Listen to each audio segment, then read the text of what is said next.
Usai dilaksanakannya upacara peringatan HUT Kabupaten Lebong yang ke-17 tahun, setelah sholat Jumat dilanjutkan dengan rapat paripurna istimewa yang digelar di ruang paripurna DPRD Kabupaten Lebong.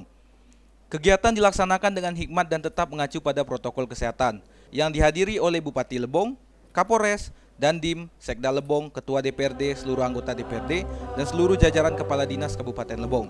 Acara berlangsung dari pukul 14 waktu Indonesia bagian Barat sampai dengan selesai yang dibuka dengan menyanyikan lagu kebangsaan Indonesia Raya.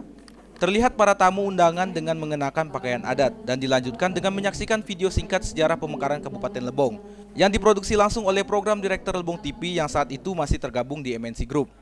Meskipun perayaan HUT kali ini dilaksanakan secara sederhana, namun tidak mengurangi rasa sukacita masyarakat Lebong mengingat Kabupaten Lebong yang sudah memasuki 17 tahun.